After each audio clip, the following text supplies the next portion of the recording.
scholars treated dreams with both spiritual seriousness and analytical care.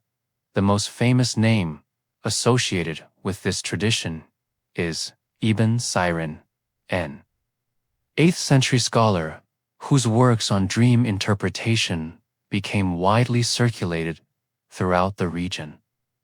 Whether every text attributed to him was truly his remains debated, but his influence is undeniable. In the Islamic worldview, dreams were generally divided into 3 categories. First were true dreams believed to come from God.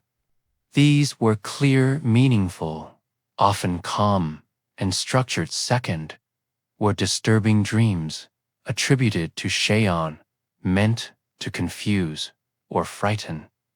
Third were ordinary dreams produced by daily thoughts and personal concerns. This classification is very important. It acknowledges that not every dream carries divine weight. Discernment becomes central. The Prophet Muhammad himself is reported in Islamic tradition to have valued true dreams. Some sayings describe them as one part of prophecy for the people. Early Muslims recorded dreams carefully, especially those believed to carry guidance or warning. Interpretation, however, was never random. Symbols carried layered meanings shaped by language, culture, and scripture. Water might represent knowledge or a path of truth. A lion might represent authority or danger. Climbing could signify ambition or spiritual ascent. But as in the Roman tradition, context mattered. A merchant dreaming of gold did not carry the same meaning as a scholar dreaming of gold. Personal situation shaped interpretation. What makes Islamic dream scholarship remarkable is its balance. On one side stands faith dreams as possible divine communication. On the other stands structure, categorization, symbolism, and a very clear and disciplined methodology. Manuals were written not as mystical riddles, but as organized references. Dream interpretation became part of a broader intellectual culture that included astronomy, medicine, mathematics, and philosophy. It was not fringe superstition, it was woven into scholarship. At the same time, caution was emphasized. Disturbing dreams were not to be spread publicly. One was advised to seek refuge in prayer rather than panic. Not every nightmare required dramatic action. In this era, dream interpretation matured. It was no longer just prophecy or temple ritual. It became a science of symbols, grounded in faith, shaped by culture, and guided by careful reasoning. And once again, the night remained meaningful, but it demanded wisdom to understand.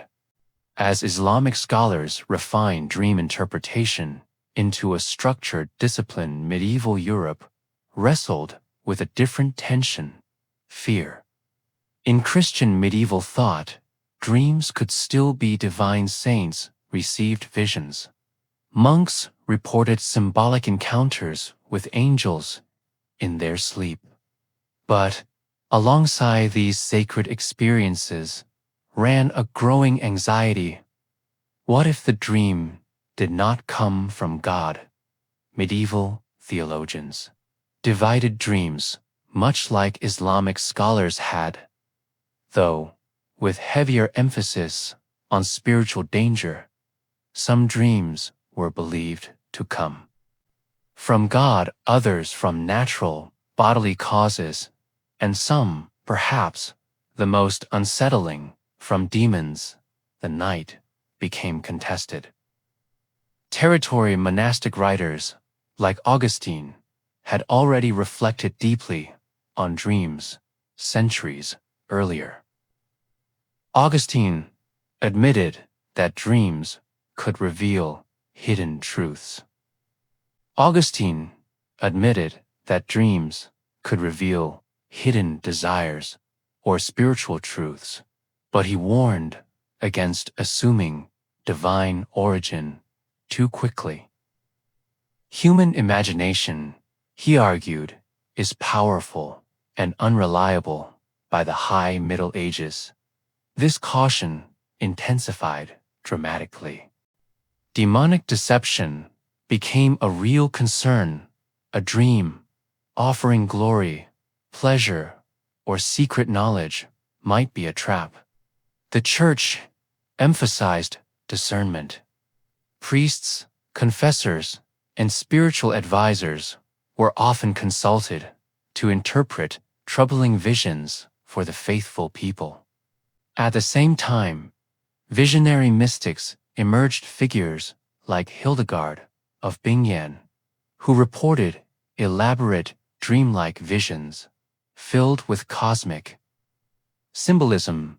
Their experiences were recorded, carefully examined by church authorities, and sometimes approved as genuine revelation from the divine source. Dreams therefore occupied a narrow path that could elevate a person toward sanctity or push them toward heresy. Outside monasteries, ordinary people continued to treat dreams as omens. Dream manuals circulated quietly among the common folk in many regions. Folk traditions blended Christian symbolism with older pagan motifs. A dream of falling teeth might still signal death. A dream of clear water might promise blessing, but official doctrine leaned cautious.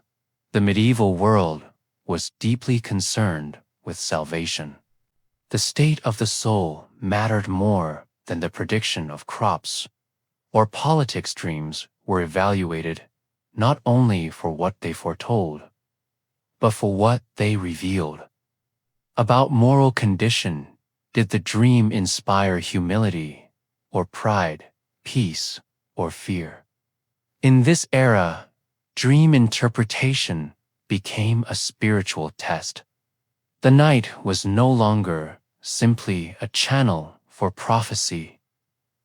It was a battleground, a space where divine grace and demonic illusion might compete for influence to gain control over souls.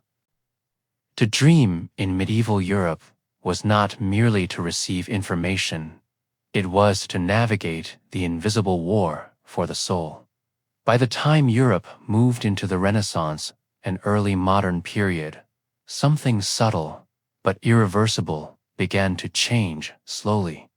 The heavens did not fall silent, but human attention slowly turned inward.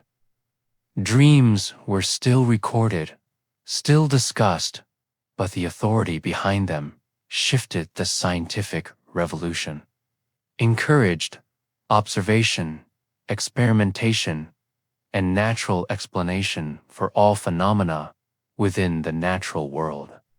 Thinkers began to ask not what a dream foretold, but how it formed. Was it linked to digestion, to memory, or to imagination? Physicians suggested that bodily imbalances, too much heat or too much cold, could produce vivid dreams at night. The supernatural explanation did not vanish, but it lost exclusivity. Then, centuries later, the shift became dramatic. In the 19th and early 20th centuries, Sigmund Freud proposed that dreams were not divine messages at all, but something far more internal. They were expressions of the unconscious mind, hidden desires, fears, and unresolved conflicts, all disguised through symbols. For Freud, a dream was not about prophecy. It was about repression of the thoughts and experiences of the individual person throughout life. Carl Jung followed, though with a different emphasis. He believed dreams connected not only to personal unconscious material, but to deeper archetypes shared across humanity. The symbols, the hero, the shadow, the flood were ancient patterns emerging from the psyche itself. Notice what happened. For thousands of years, humans looked upward for dream, meaning to gods, to fate, to divine will. Now, meaning pointed inward.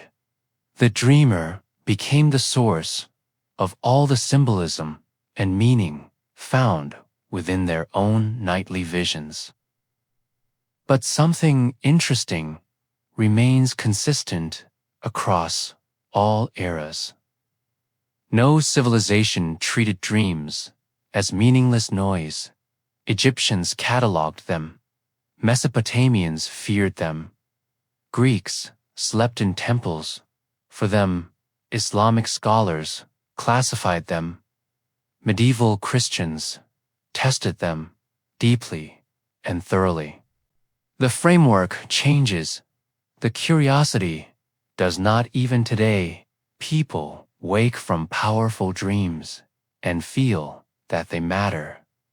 We may not consult temple priests or clay tablets anymore, but we still search for interpretation in our own modern ways. We still ask, why that image? Why that emotion? Why now? The ancient art of dream interpretation has not vanished. It has evolved. The language of the divine may have become the language of the subconscious for many people in modern society. The temple may have become the therapist's office. The omen tablet may have become a journal beside the bed. But the mystery remains. When we close our eyes, something speaks. And across history, humanity has never stopped trying to understand the voice. Chapter for the origins of ancient law codes. Before kings carved decrees into stone, and before judges cited written statutes, law existed in a far more fragile form. It lived in memory. In the earliest human communities, justice was not written down. It was embedded in tradition, customs passed from generation to generation, shaped behavior. Elders remembered precedents. Clan leaders settled disputes. If a man stole grain or injured a neighbor, the response was negotiated in public, often in front of the entire community. Reputation mattered, honor mattered, balance mattered. But this system had limits. In small tribal groups, everyone knew one another. Social pressure kept order. If you violated a norm, you risked isolation. That alone could be deadly for an individual in the wild. But as villages grew into cities, anonymity entered the picture. Strangers traded in markets. Property expanded beyond livestock and simple tools. Wealth accumulated in temples and storehouses. Conflict became more complicated. Memory was no longer enough to maintain order in the city. In southern Mesopotamia, where some of the world's first cities emerged, urban life introduced new tensions. Farmers relied on irrigation, canals, merchants transported goods across long distances. Laborers worked for wages, contracts, debts, and land disputes. Multiplex came confusion and chaos. Rulers began to understand something crucial: authority needed to be visible, consistent, and public. If justice depended only on the mood of a local elder, it could appear arbitrary. People might question decisions. Disputes could escalate into violence. Writing changed everything forever. Once humans developed the ability to record language in clay or stone, customs could be fixed. A rule could be made permanent. It could outlive the ruler who declared it. More importantly, it could be displayed to the entire public. The idea of law transformed from shared memory to public statement. This shift was not just administrative, it was psychological. When rules are written, they feel solid, objective, and almost sacred. A carved inscription does not argue, it does not forget. Early law codes did more than regulate behavior. They projected order. They signaled that society was governed not by chaos, but by structure. Before the famous codes of Uranemu or Hammurabi, there was this critical transition from spoken tradition to writing. Law moved from the human voice to the stone surface, and once carved, it changed the relationship between ruler and ruled forever. Once law moved from memory to writing, it needed a sponsor. In the city of around the world, that sponsor was King Irumo, often overshadowed by later and more famous rulers. Irumo created what many scholars consider the earliest surviving law code in recorded history. Long before Hammurabi carved his towering stele, Irumu had already inscribed justice onto clay tablets. This was not simply about rules, it was about power. Anmu ruled during a period of political consolidation in southern Mesopotamia. City-states had competed, risen, and fallen. Stability was fragile. To govern effectively, a king needed more than just soldiers. He needed legitimacy. The prologue of his law code makes that clear. Irumo does not present himself as a mere administrator. He claims divine selection. The gods, particularly Nana, the moon god of, had chosen him to establish justice in the land. Law, therefore, was not personal opinion. It was sacred duty. The code itself is striking in tone. Compared to later systems, it appears almost measured. Many offenses resulted in fines rather than physical punishment. If a man knocked out another man's tooth, he paid silver. If he caused bodily injury, compensation was required.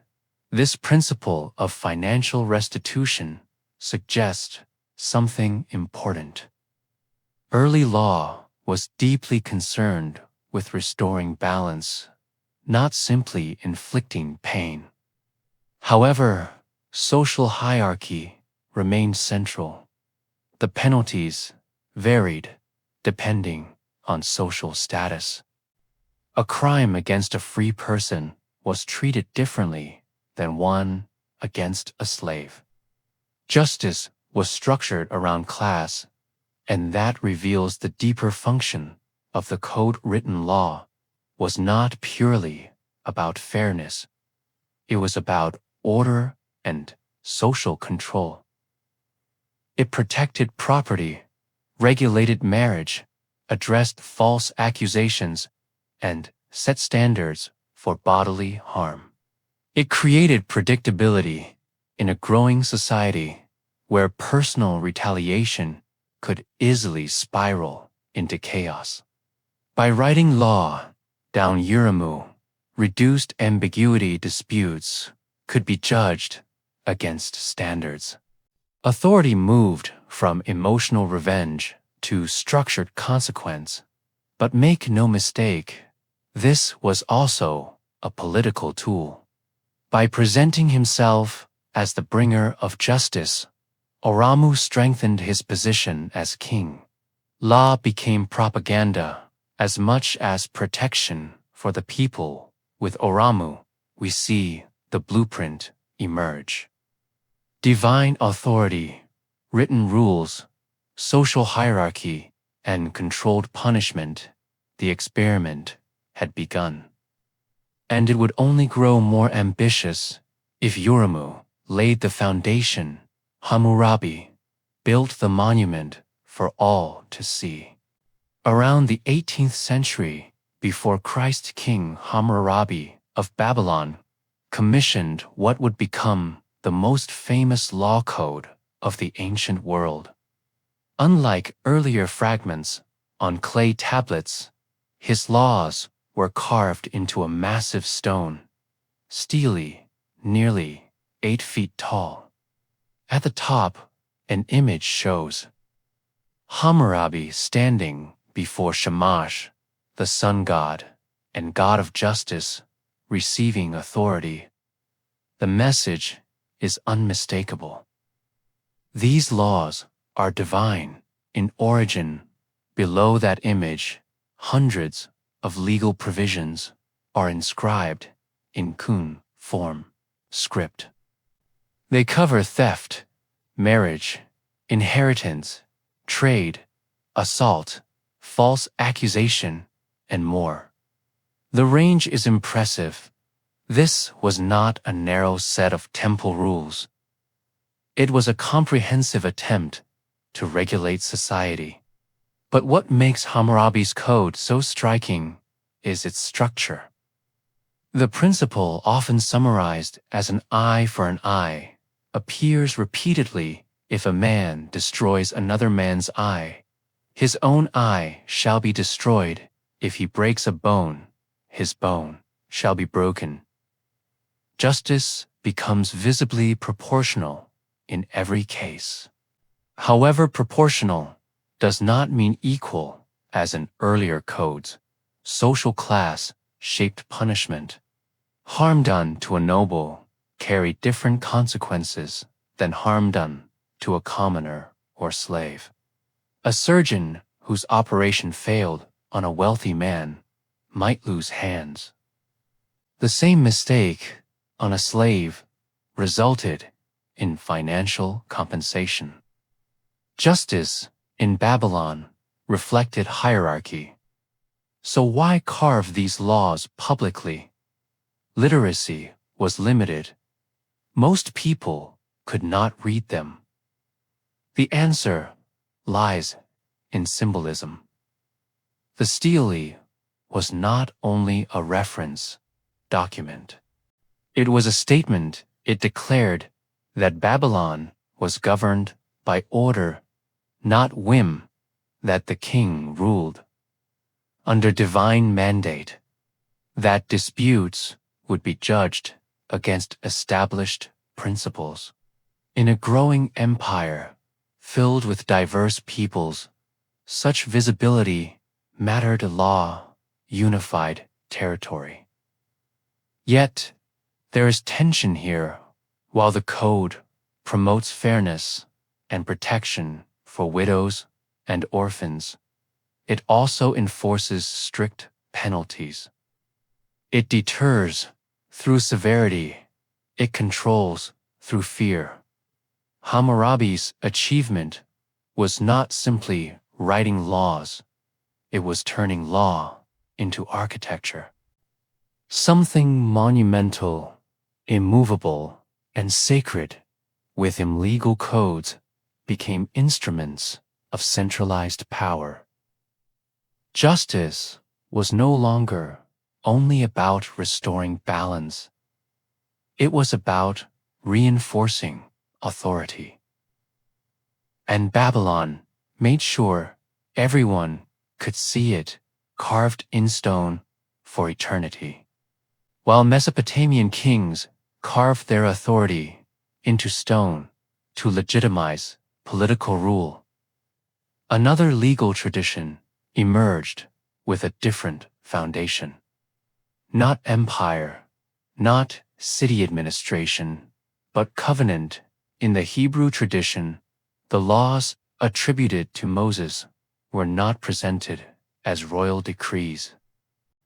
They were framed as divine commandments delivered directly from God to a people bound in sacred agreement. The setting itself is dramatic mount, sea, thunder, fire, and a mountain trembling under divine presence. The 10 Commandments form the core of the faith. The broader Mosaic law, recorded in the books of Exodus, Leviticus, Numbers, and Deuteronomy, outlines a comprehensive system governing moral conduct, ritual purity, social justice, property rights, and criminal punishment. Unlike Hammurabi's code, which centers on the king as mediator, Mosaic law emphasizes a direct relationship between God and the community. The authority is not a monarch, it is the covenant itself. This distinction matters. The law was not only about regulating disputes, it was about shaping identity and spiritual belief. Observing the law distinguished the Israelites from surrounding nations. Dietary rules, Sabbath observance festivals, and purity codes created cultural boundaries. Law became culture. There are similarities to earlier codes. The principle of proportional justice appears again: life for life, eye for eye, tooth for tooth.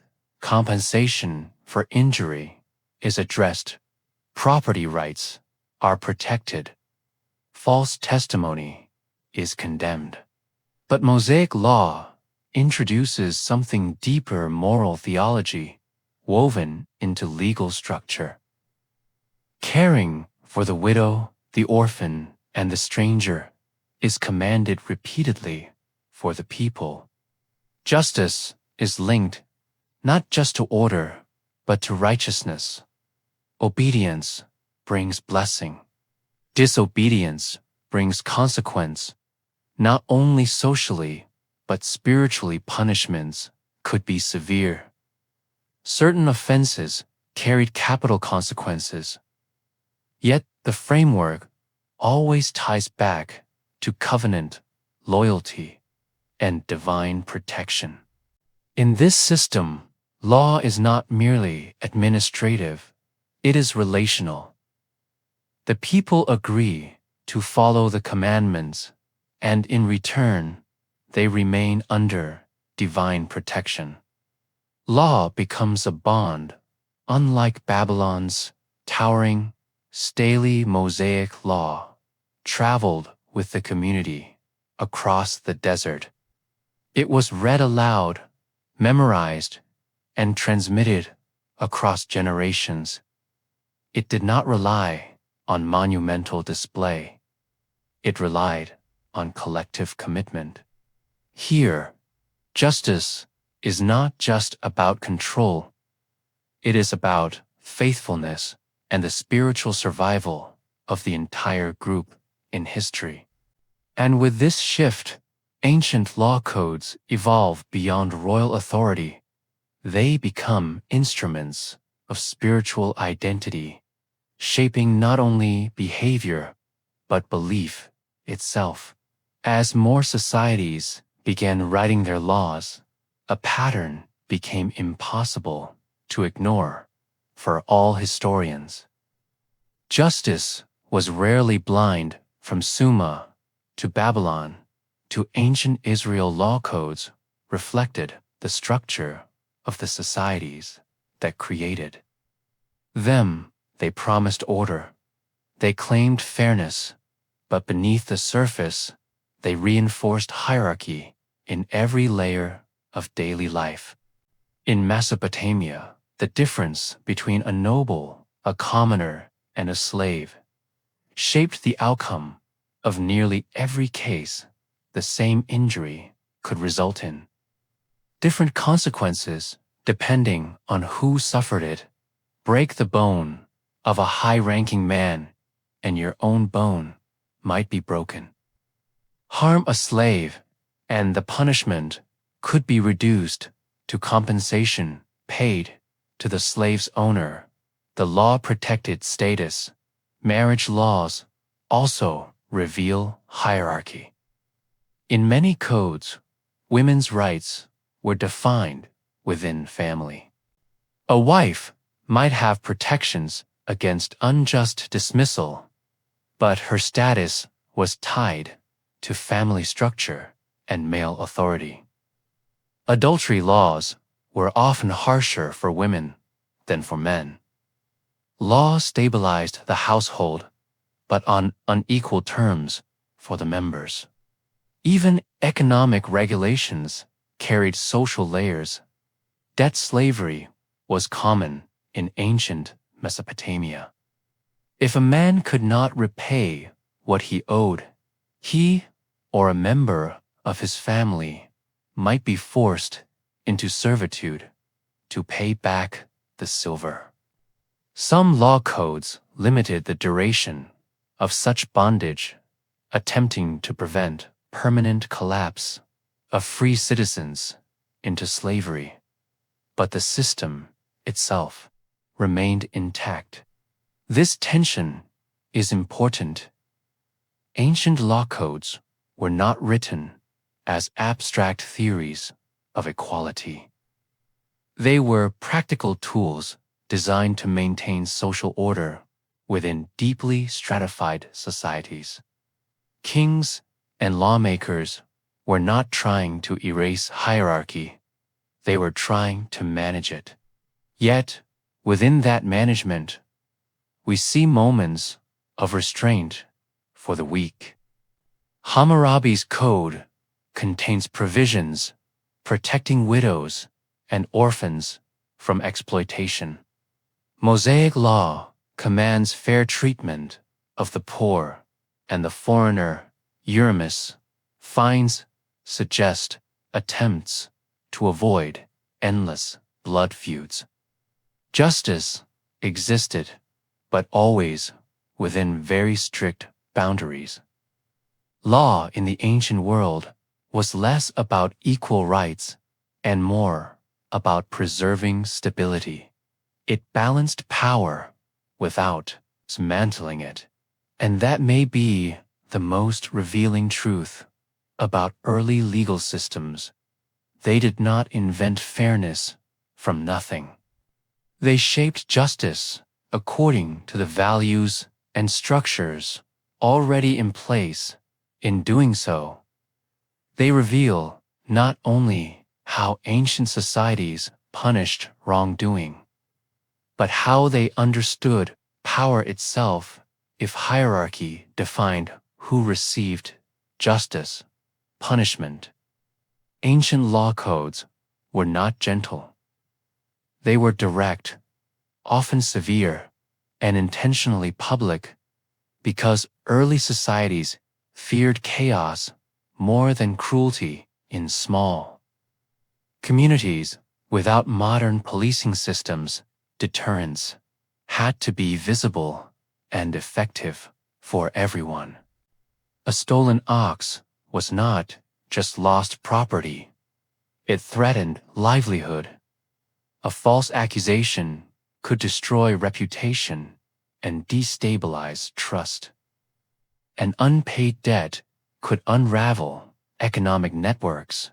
The stakes were high, so punishment had to send a clear message. In the Code of Hammurabi, we see amputations, death sentences, and public penalties.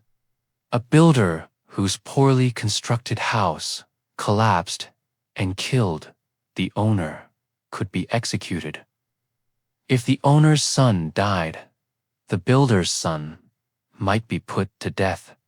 The principle was not just retribution, it was demonstration the community needed to see consequences.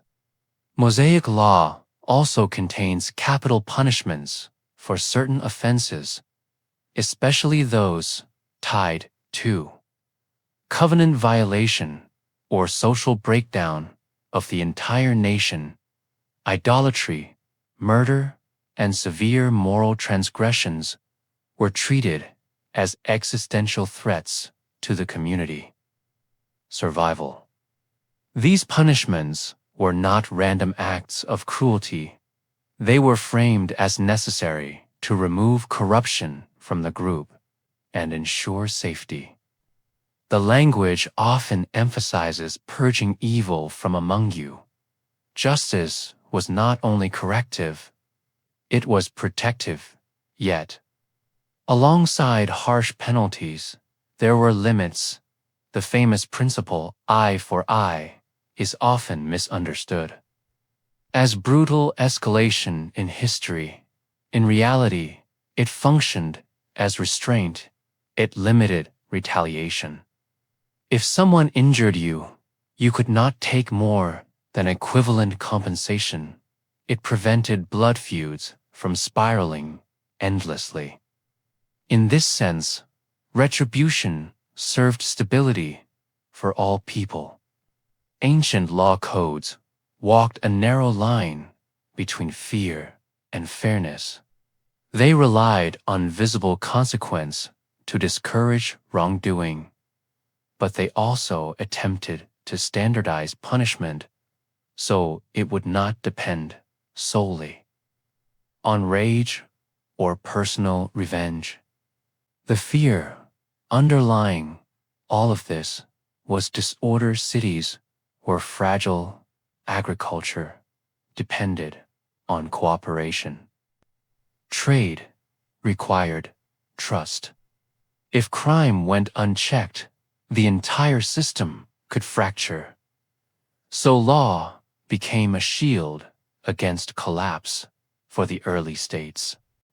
It reminded citizens that actions had predictable consequences.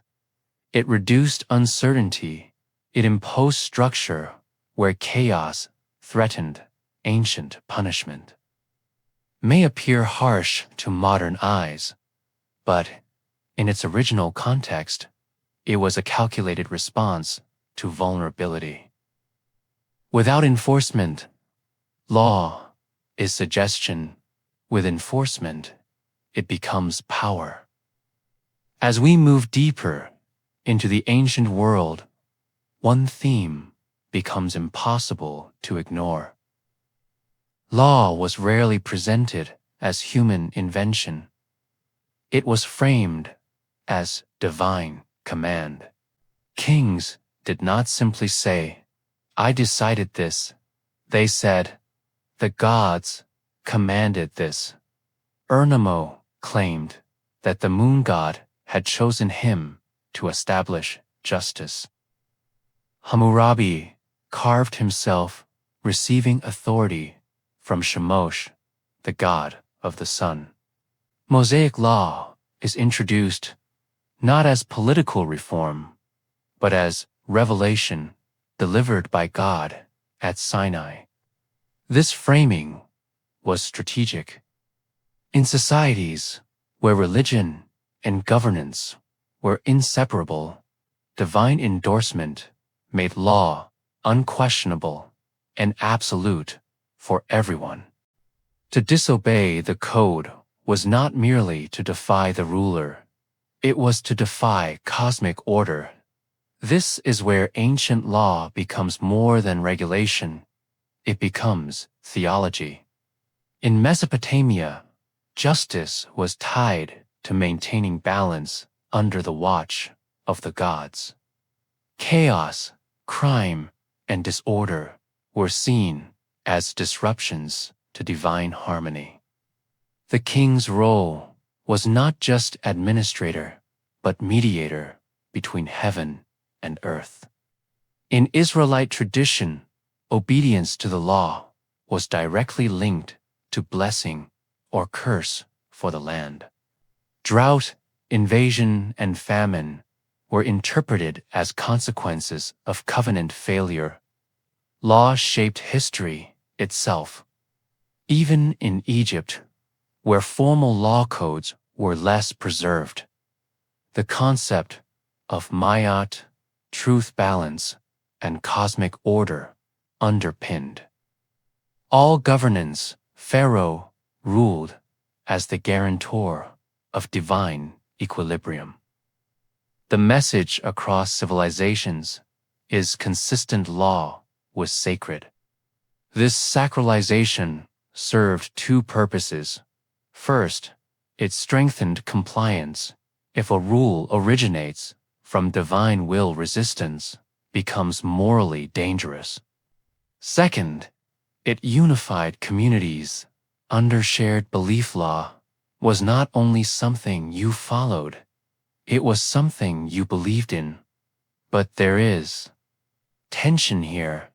If law is divine, can it change?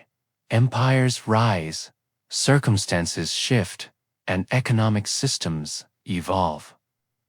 Yet divine law implies permanence. This tension forced societies to reinterpret rather than replace. Amendments were framed as restorations of original justice, rather than innovations. In this way, ancient law codes reveal something profound about human psychology. We seek stability. We crave authority that feels larger than ourselves. By anchoring justice in the divine, early societies created a foundation that felt immovable. Law was not just policy, it was cosmic structure carved into the universe. Obedience becomes more than civic duty. It becomes sacred responsibility. As ancient societies expanded from city-states into regional powers, law took on another critical function. Unification. Shared rules became essential for governing diverse and far populations. Conquered peoples spoke different languages and followed different traditions. Without a common legal framework, empire fractured. This is where law shifted from local justice to political glue for the state. Hammurabi's Babylon ruled over many diverse regions. By inscribing a comprehensive code, Hammurabi signaled that justice would operate under a centralized authority. Disputes would not be settled solely by tribal loyalty or local custom. They would be judged under Babylonian law, according to the stone. The same principle appears in later empires. Law standardized contracts, trade regulations, marriage rules, and inheritance patterns. Merchants traveling across regions could rely on predictable systems. Taxation became organized, and labor obligations were clearly defined. Predictability strengthened control, but unification did not mean equality. Often imperial law coexisted with local traditions. Rulers allowed subject peoples to maintain certain customs as long as loyalty and tribute were secured. Law became layered with central authority. Central authority on top, local practice beneath. This layering reveals something important. Ancient law codes were not only about punishing wrongdoing. They were about integrating difference. They reduced friction between groups and made large political entities manageable. Yet control was never far away. Written law allowed rulers to monitor economic life debt, property ownership, labor contracts, all became legible. It can be taxed, regulated, and enforced for the state. Law created order, but it also created visibility. Subjects could not easily claim ignorance. When rules were public, carved, or proclaimed, accountability tightened. Authority became less negotiable at every level of the hierarchy in the empire. At the same time, common law codes fostered shared identity. People living under the same legal structure began to see themselves as part of a broader system. Justice, even when imperfect, created cohesion across vast territories and peoples. In this sense, ancient law was infrastructure. It built roads of expectation across territories. It connected strangers under a single authority. It transformed scattered communities into governed populations. Law was not just about right and wrong. It was about unity and the subtle art of maintaining power over complexity. By the time we reach the end of the ancient world, something remarkable has taken place.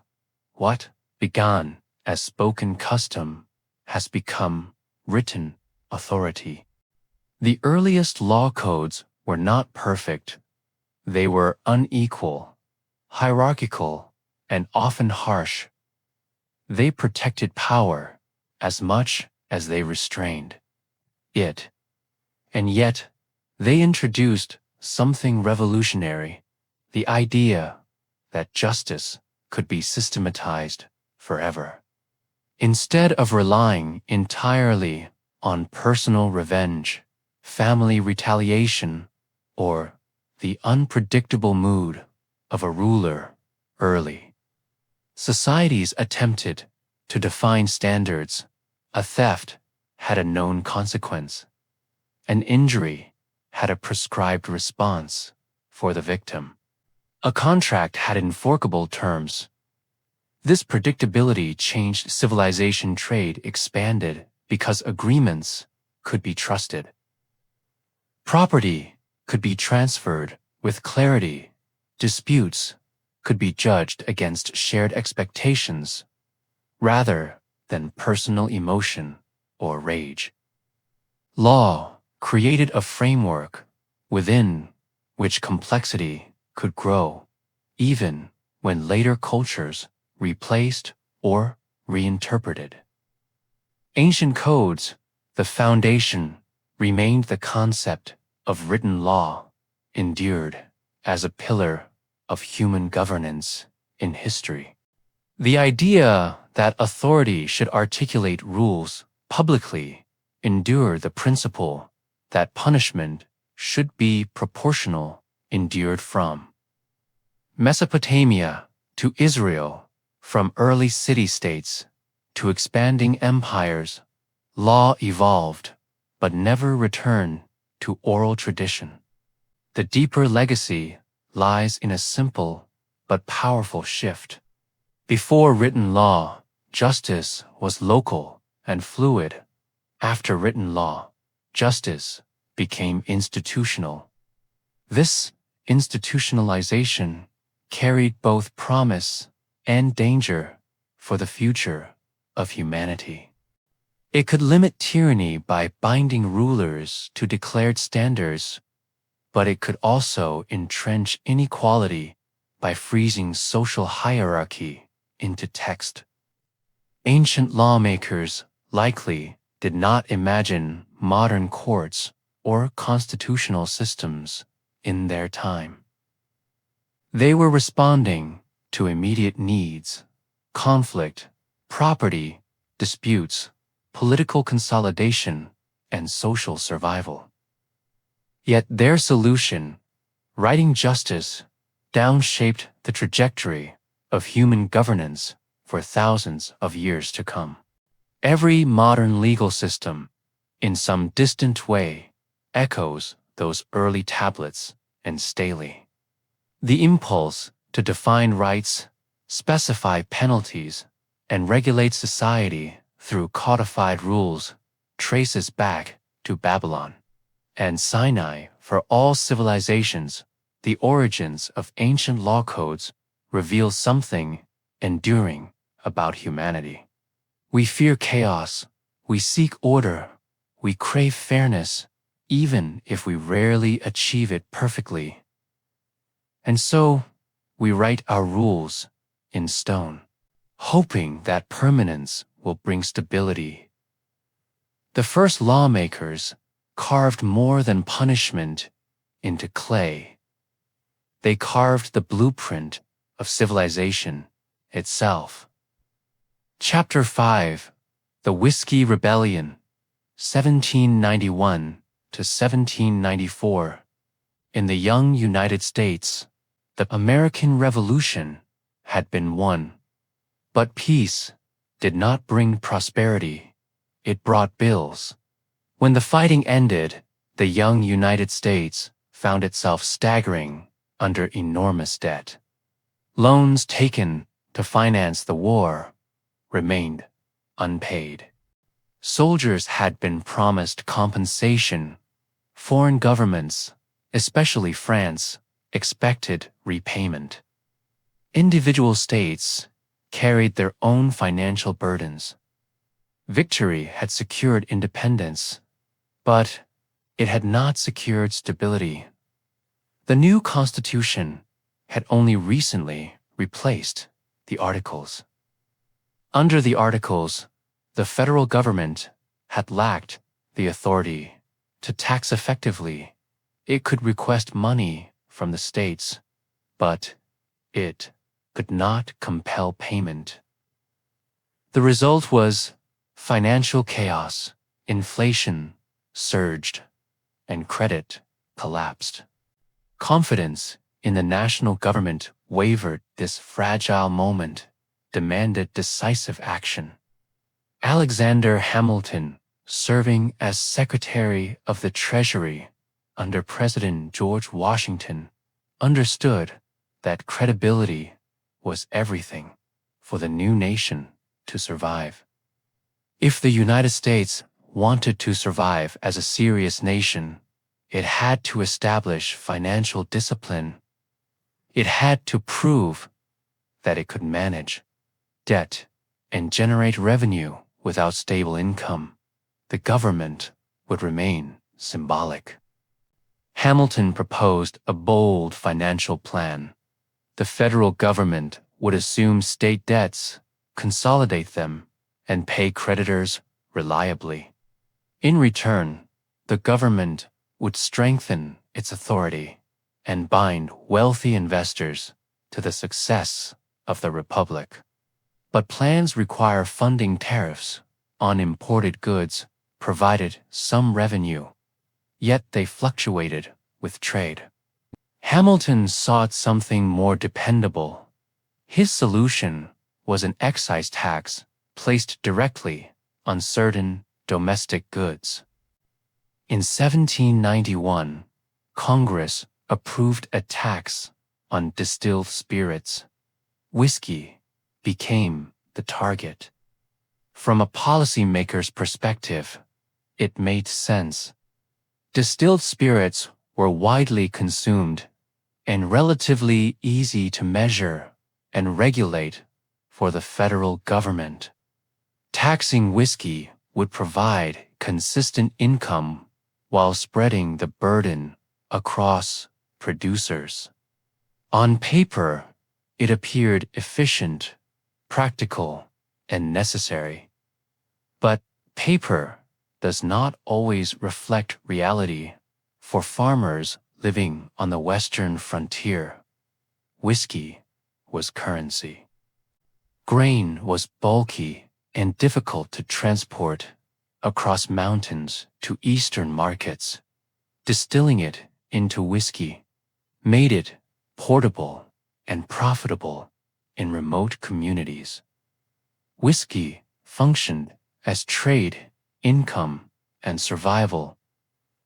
The federal government saw revenue. Frontier farmers saw intrusion.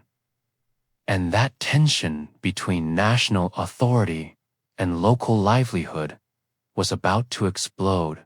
To understand the anger brewing on the western frontier, you have to understand what whiskey meant there in daily life. In cities like Philadelphia or New York, whiskey was a commodity.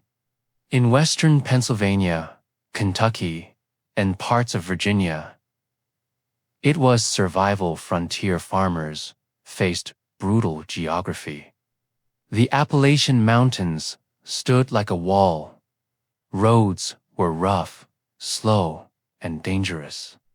Transporting raw grain over long distances was inefficient.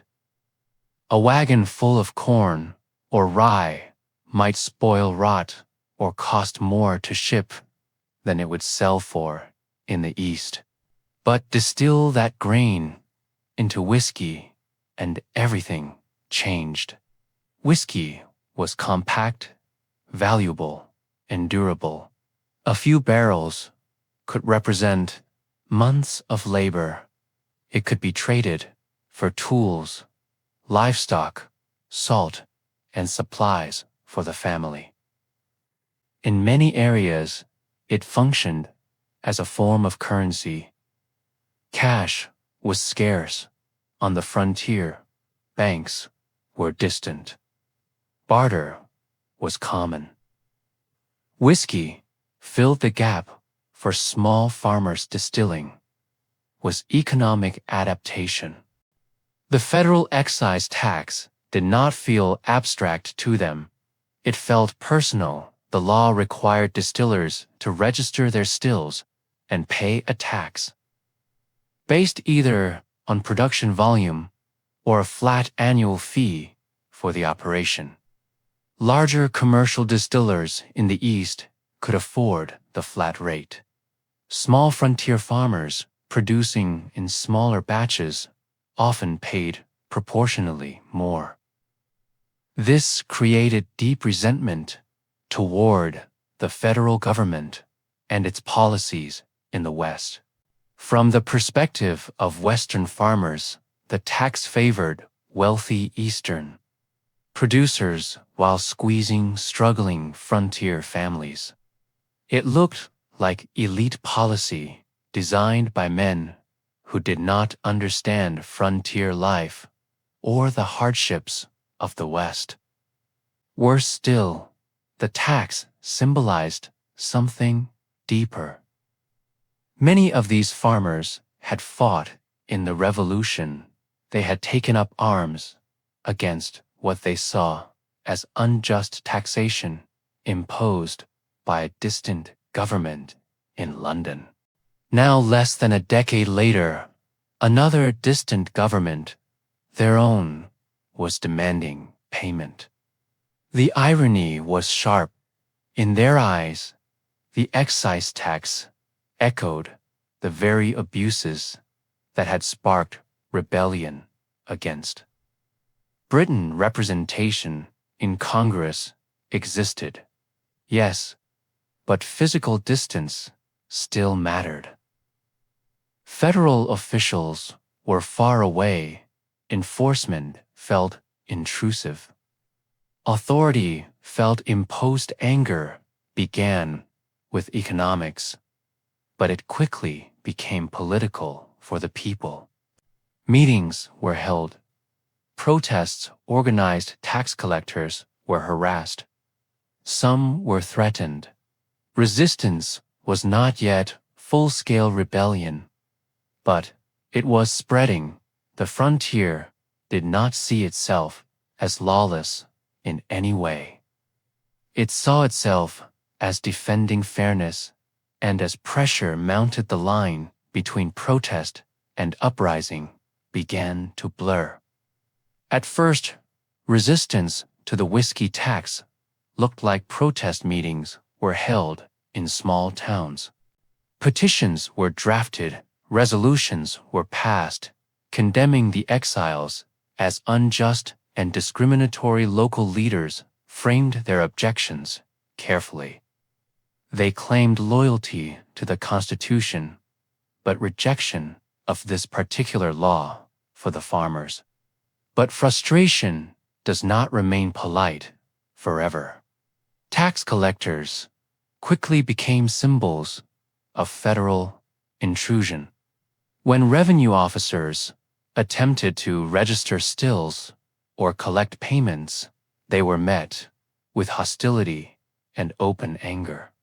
Some were mocked publicly, others were threatened with violence.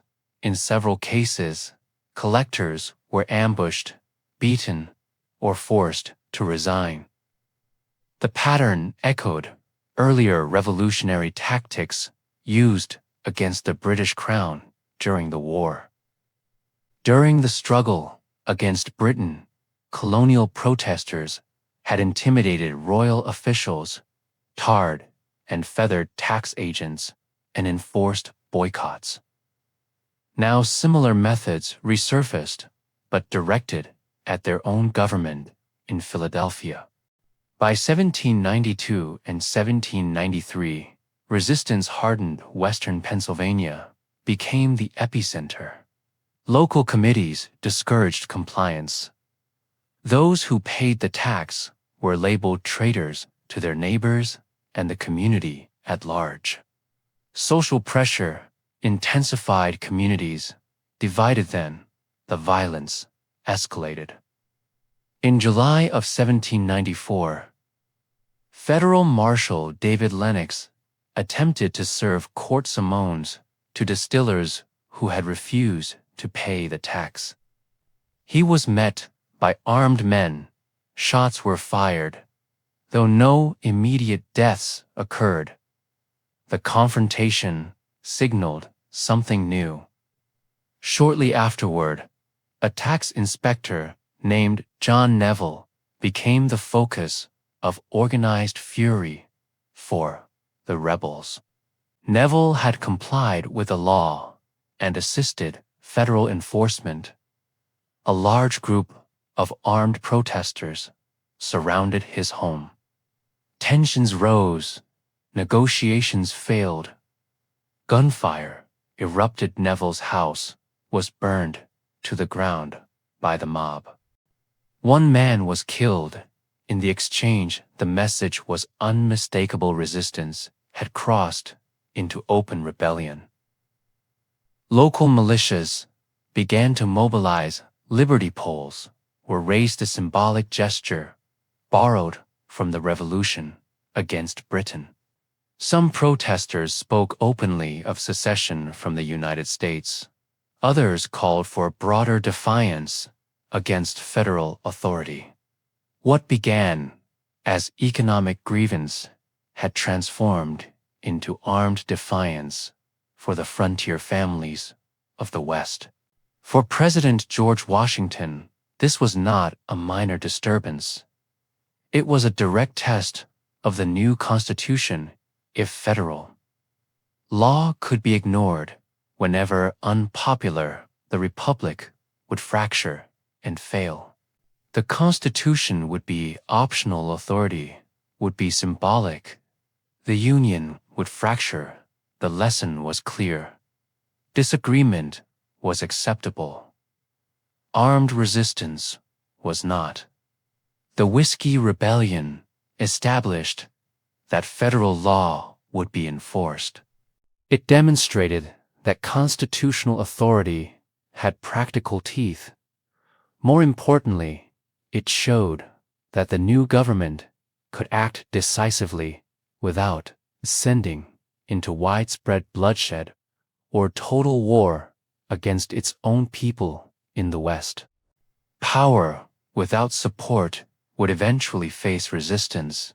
Again, the frontier had forced the government to balance firmness with restraint, enforcement with mercy, authority with adaptability for the future of the American experiment in democracy. The United States was not merely a revolutionary coalition. It was a nation capable of governing itself, even when its own citizens tested its limits through armed defiance and internal conflict in history.